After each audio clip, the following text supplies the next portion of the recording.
டான்ஸை பற்றி சொன்னீங்க. அந்த ராஜாதி ராஜாவா பாட்டு என்ன சாங்? ராஜமுருகன் சொல்லும்போது எல்லாருமே வந்து சார் அவர் சைக்கோ அப்படின்னு என்கிட்ட ஒருத்தர் சொன்னார்.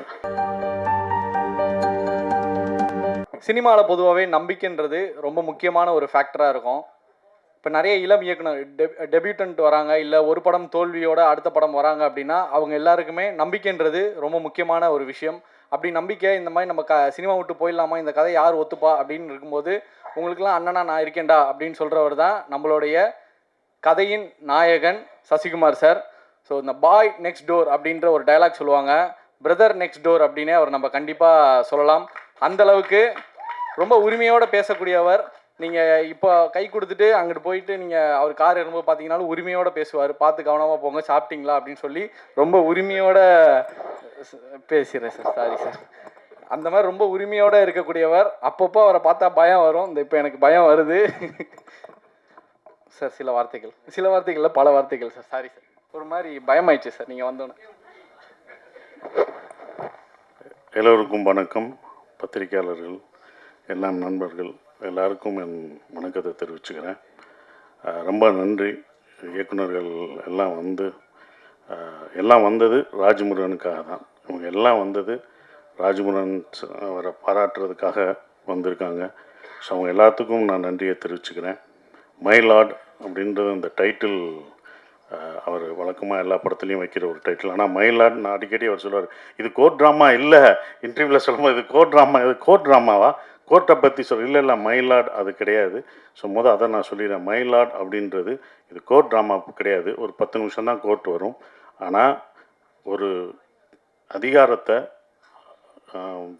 தண்டிக்கக்கூடிய அதிகாரத்தை ஒரு கடைக்கோடி இருக்கிற ஒரு மனுஷனுக்கு கொடுத்தா அவன் என்ன பண்ணுவான், அவன் அதை வச்சுட்டு என்ன பண்ணுவான்னு சொல்கிறது தான் மயிலாடு. மயிலாடுன்றது அந்த கடைக்கோடி மனுஷனை, அந்த ஒரு நபர் முத்துச்சிற்பியை குறிக்கிற அந்த வார்த்தை தான் மயிலாடு. அதுதான் இந்த படத்துக்கான, இந்த டைட்டிலுக்கான ஒரு விளக்கமாக நான் நினைக்கிறேன். அப்படி தான் அதை வச்சுருக்கோம். ஸோ இதுதான் மயிலாடான ஒரு படம். முதல் வந்த எல்லா இயக்குநர்களுக்கு நன்றியை தெரிவிச்சுக்கிறேன். அப்புறம் எங்களுக்குள்ளே ஒரு போட்டி இருந்தது. பாலான வந்ததுக்கு ரொம்ப நன்றினே. இன்னும் வருத்தமும் இருந்தது. என்னென்னா நீங்கள் வரமாட்டீங்கன்னு நான் சொன்னேன் அவர்கிட்ட. பாலானனை கூப்பிட்றேன் அப்படின்னா, இல்லை வரமாட்டார், நீங்கள் எதுக்கு அவரை உங்களை தொந்தரவு பண்ணக்கூடாது தான், வேறு ஒன்றும் இல்லை, நீங்கள் தொந்தரவு பண்ணக்கூடாது அப்படின்னு சொன்னேன். இல்லை வந்துட்டால் என்ன தருவீங்க, வந்துட்டால் நீங்கள் என்ன கேட்டாலும் தருவேன் அப்படின்னு வேறு சொன்னேன் நான். அப்புறம் வந்தவொடனே சந்தோஷப்படுறதா இல்லை வந்துட்டார் என்ன கேட்க போகிறாரோ தெரியாது அப்படின்ற ஒரு இதில் இருந்தேன். நீங்கள் வந்து பாராட்டினதுக்கு ரொம்ப நன்றினே.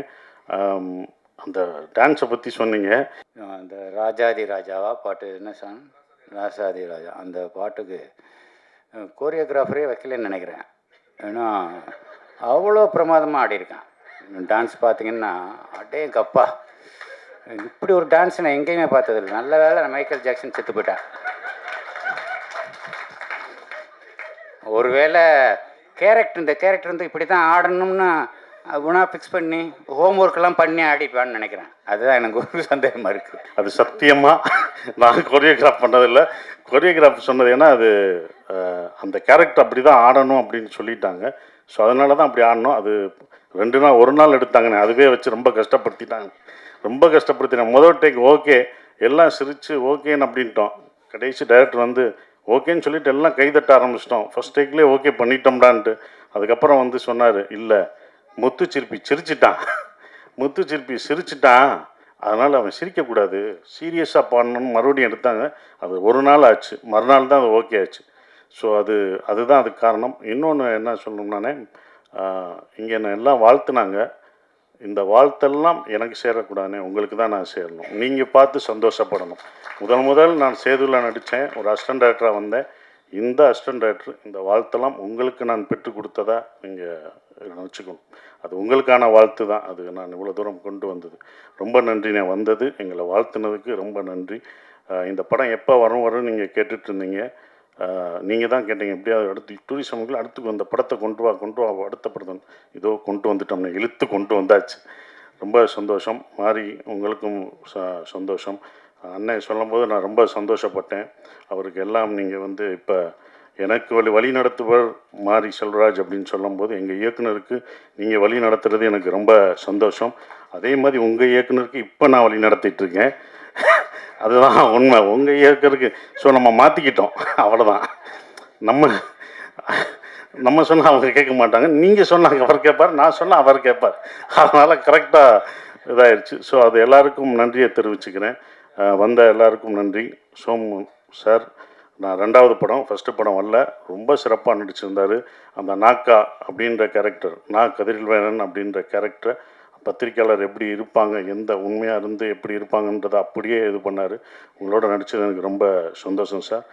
அப்புறம் என்னோட இந்த படத்தில் எங்கள் ப்ரொடியூசர் ஃபஸ்ட்டு முதல் தேங்க்ஸ் அவருக்கு தான் நான் சொல்லணும். ஏன்னா அவர் என்கிட்ட கதை சொல்ல வரும்போது சரவணன் தான் சொன்னார், ராஜ்முருகன் வந்து கதை சொல்லுவார், நீங்கள் கேளுங்கன்னு சரவணன் சொல்லி நான் கதை கேட்டேன்.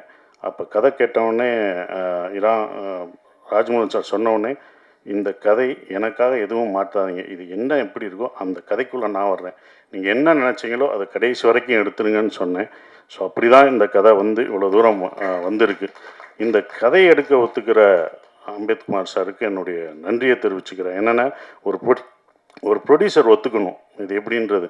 அவர் வந்து அதை சிறப்பாக வந்து சொன்னபோது, சார் ராஜ்மோகனோட ஒரு படம் பண்ணேன் சார், அது தோத்துருச்சு சார், நல்ல பையன் சார், அவன் ஜெயிக்கணும் சார், நான் இன்னொரு படம் பண்ணணும் சார், அது பண்ணணுன்னார் சார். அது இன்னும் என் மனசில் ஓடுது. என்னோட மீட் பண்ணும்போது மீட் பண்ணும்போது ராஜ்முருகனுக்காக நான் பண்ணணும். அதுதான் எல்லாருமே நினைக்கிறது, இந்த மாதிரி ராஜ்முருகன் மாதிரி இயக்குனர் தோக்கவே கூடாது. இந்த மாதிரி இயக்குநர்களை ஜெயிக்கிறதுக்கு என்னால் என்ன முடியுமோ அதை நான் கண்டிப்பாக பண்ணுவேன். அதை தான் பண்ணிக்கிட்டு இருக்கேன். ஸோ நன்றி சார். அப்புறம் சைத்ரா பயங்கர ஆர்டிஸ்ட். நீங்கள் பாடினதை பார்த்து பயந்துறேன். ஏற்கனவே சிங்கர் வேறு, நானே அப்படி தான் மறந்தேன். எங்கள் படத்தில் நாட்டுப்புற பாட்டு ஒருத்தவங்க பாடினாங்க. பாடிட்டு இருக்கும் நான் பாடுறேன் நீ இருமா, நீ ஏன் பாடுற, லேட்டாக பாடு, நீ விடு, அவங்க தான் பாடுறாங்க, நல்லா பாட முடியல, நான் ஒரு பாட்டு பாடுறேன்னு, சரி பாடு அப்படின்னு. அது ஒரு பாட்டு அவங்க கன்னடத்தில் ஒரு நாட்டுப்புற பாட்டு பாடிச்சு, ஏதோ மீத்தேன்னு ஒன்று பாடிச்சு, மிரண்டோம். என்ன நல்லா பாடுது. அப்புறம் தான் சொல்லிச்சு, ஒரு 3 படங்கள் கன்னடத்தில் சிங்கர் சகலகலா வள்ளி, நடிப்பு மட்டும் இல்லை, அவங்க டான்ஸு, பாட்டு, ஃபோட்டோகிராஃப் வேறு எல்லாமே பண்ணியிருக்காங்க. ஸோ உங்களோட நடித்தது எனக்கு ரொம்ப சந்தோஷம். நல்ல ஆர்டிஸ்ட். ஏன்னா டோபி பார்த்துட்டு நானும் ஒரு ரசிகன். அது நடித்தது ரொம்ப அதுவும் அந்த காதல் காட்சிகள் நல்லா நடிச்சிருக்கீங்க அப்படின்னு இப்போ லிங்குசாமி சார் சொன்னார். பிரமாதம் பண்ணுற எல்லாருமே சொல்கிறாங்கன்னா அதுக்கு காரணம் நீங்கள் தான். அது நல்லா வர்றதுக்கு நீங்களும் பண்ண ஒரு காரணம் தான். ரொம்ப நன்றி கெமி, நீங்களும் இந்த படத்தில் நடிச்சிருக்கீங்க. அந்த கேரக்டர் ரொம்ப நல்லா இருந்தது. ஸோ எல்லாருக்கும், இந்த பணியாற்றின எல்லாருக்கும் என் நன்றியை தெரிவிச்சுக்கிறேன். ஷான் ரோல்டன், யுகபாரதி சார், இவங்க 3 பேரும் டைரக்டரும் பண்ணும்போது 3 பேர் காம்பினேஷன் எப்போதுமே தப்பாது. நான் அவர்கிட்ட கேட்பேன், அவருக்கு மட்டும்தான் அந்த மாதிரி பாட்டு கேட்பீங்களா? இல்லை, அவர் தான் அப்படி கேட்குறாரு, அதனால் நான் போடுறேன்னு சொல்கிறாரு. ஷான், நம்ம நட்பு இன்னும் தொடர்ந்துக்கிட்டு தான் இருக்குது. நாங்கள் இன்னும் ஒவ்வொரு இதாக போய்கிட்டே இருக்கோம். போனது டூரிஸ்ட் ஃபேமிலிக்கு போனோம், அடுத்து இந்த இதில் எல்லா இன்டர்வியூவும் கலந்துக்கிட்டு இருக்கோம். ஸோ ரொம்ப சிறப்பாக இது பண்ணுறது. அப்புறம் எடிட்டர் அவருக்கு இது, அப்புறம் ரொம்ப சந்தோஷம் இருக்குது. அப்புறம் இன்னொன்று சொல்லணும்னா ராஜ்முருகன், கடைசியாக எங்கள் டைரக்டர் ராஜ்முருகன் சொல்லும்போது எல்லாருமே வந்து, சார் அவர் சைக்கோ அப்படின்னு என்கிட்ட ஒருத்தர் சொன்னார். என்னடா சைக்கோன்ட்டாங்க சார், அவர் சைக்கோ ஆச்சு, அவரோட எப்படி சார் பண்ணுவீங்க அப்படின்னு நான் கதை கேட்க வரும்போது அப்படியே பார்க்கணும். கதை கேட்டு 2வது தடவை இன்னொரு தடவை கரெக்ஷன் பண்ணிட்டு ஒரு வேர்ஷன் சொன்னார்.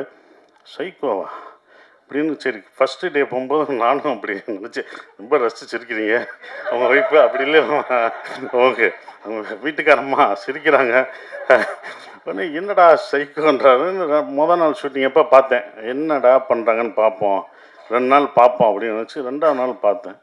ரொம்ப நல்லா தான் இருந்தார். இவர் நடிக்கிறாரா? 3வது நாளும் பார்த்தேன், நடிக்கிறாரா?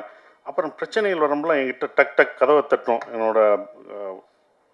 என்னோடய ரூம் கதவை தட்டினா, சரி இன்றைக்கி ஏதோ ஒரு பிரச்சனை சார், ஒரு பிரச்சனை நடந்து போச்சு. என்னடா சைக்கோன்னாங்க, இவர் இந்த பிரச்சனையை ஹேண்டில் பண்ண மாட்டேங்கிறா, நம்ம தான் பண்ணணுமா, சரி பண்ணுவோம் அப்படின்னு சொல்லி. ஏன்னா ஒரு கட்டத்தில் படம் நிற்கிற மாதிரி இருந்தது. ஏன்னா ஒரு ஆர்டிஸ்ட் நடிக்க வேண்டியது, அந்த ஆர்டிஸ்ட் நடிக்காதனால அது ஒரு மிஸ் அண்டர்ஸ்டாண்டிங்னால அந்த நடிகர் நடிக்க முடியாமல் போனும்போது நாங்கள் பேக்கப் ஆகி கிளம்ப வேண்டியதாக இருந்தது. யாரை கூப்பிடலாம், என்னடா ஆபத்துக்கு யார் இருந்துன்னும்போது யாரை கூப்பிடலான்னு அப்புறம் தான் சொன்னேன். ஏங்க சோமு, நீங்கள் என்ன சொன்னாலும் கேட்பாரா அப்படின்னா, கடைசியாக வந்து சேர்ந்தவன் இல்லை கேட்பார், அந்த கேரக்டர் அவர் நடிக்க கேளுங்க, நீங்கள் கேட்டாங்கன்னா உடனே அடித்தார். சார் நான் ஃப்ரீயாக இருக்கேன், நீங்கள் உடனே வாங்க. அவர் கதையெல்லாம் சொல்லலை. இல்லைங்க, அவர் எல்லாமே சோமு வந்து எல்லா ஸ்கிரிப்டும் படிச்சுட்டு அதை 10 நாள் ஓட்டிட்டு அதுக்கப்புறம் தாங்க நடிக்க வருவார் அப்படின்னாப்புல. இல்லை இல்லை நீங்கள் கேளுங்க நமக்கு ஆபத்தாயிடுச்சுன்னு அப்புறம் ஃபோன் பண்ண உடனே வந்தார். அவர் கதை எதுவுமே கேட்கல, ஸோ எதுவுமே கேட்கல, வந்து நடித்து என்னென்னு அங்கே டெவலப் பண்ணது தான். ஸோ ரொம்ப நன்றிங்க. ஏன்னா இந்த மாதிரி டேரக்டருக்கு நீங்கள் சப்போர்ட் பண்ணணும்னு வந்ததுக்கே உங்களுக்கு நான் முதல் நன்றியை சொல்லணும். ரொம்ப இது பண்ணது. இப்படிப்பட்ட ஒரு சைக்கோன்னு முடித்தேன்ல, இந்த சைக்கோவோட நானும் இப்படி அமைதியாக இருக்கான்னு இந்த சைக்கோவோட நடித்தேன். ஆனால் எங்கேயுமே இல்லை, எல்லாம் தப்புன்னு தெரிஞ்சது. அப்புறம் தான் படம் முடிஞ்சு நான் இந்த படத்தை பார்க்கும்போது தான் இந்த தமிழ் சினிமா மேலே அவர் எவ்வளோ சைக்கோவாக இருக்கார், இது இது இது தரமான படங்கள் கொடுக்குறதுல எவ்வளோ சைக்கோவாக இருக்கிறான்னு அதுக்கப்புறம் தான் தெரிஞ்சுக்கிட்டேன். உண்மையிலே சைக்கோ நீங்கள் இல்லை, உங்களை சுற்றி உள்ளவங்க தான் சைக்கோவாக இருக்காங்கன்றது அதுக்கப்புறம் எல்லாருக்கும் தெரிஞ்சது. அந்த சைக்கோவை திருத்துறதுக்கு ஒரு பாடுபடான்னு தெரியுது. நிச்சயம் வெற்றி பெறுவீங்க. நாங்கள் அடுத்த இந்த படம் கதை சொல்லும் போதே நான் அடுத்து ஒரு படம் அவருக்கு நான் பண்ண போகிறேன். இன்னொரு படம், அடுத்த படம். ஏன்னா இந்த படம் பண்ணும்போதே ஒரு கதை சொன்னார், அந்த கதையை நான் ஓகே பண்ணிட்டேன். அப்புறம் சார் என்ன சார் அப்படி அந்த ப்ரொடியூசர் அதுக்கப்புறம் பேசுகிறேன்னு கொஞ்சம் வருத்தப்பட்டார். அடுத்த ப்ரொடியூசர் அதை பற்றி நான் சொன்னேன், அந்த ப்ரொடியூசர் பண்ணுறாங்களோ இல்லையோ இந்த படம் ஜெயிக்குதோ தோக்குதோ எனக்கு தெரியாது, ஆனால் உங்களுக்கு நான் படம் பண்ணிக்கிட்டே தான் இருப்பேன். வெற்றி தோல்விலாம் கிடையாது. என்றைக்கும் ஒரு படம் தோக்கலாம் ஜெயிக்கலாம், ஆனால் ஒரு இயக்குனர் தோக்கவே கூடாது. அவனுக்கு என்றைக்கும் வெற்றியாக தான் இருக்கணும். இயக்குனருக்கு வாழ்க்கையில் தோல்வியே கூடாது, அவன் படம் தான் தோக்கும் ஜெயிக்கும் அப்படின்னு சொல்லி வந்த எல்லாருக்கும் என் நன்றியை தெரிவிச்சுக்கிறேன். நன்றி நன்றி சார். இந்த ஒரு அழகிய தருணத்தில் இயக்குனர் பாலா சார், மாரி Selvaraj sir and Rajamurugan sir 3 பேரும் ஒரு புகைப்படம் மட்டும்.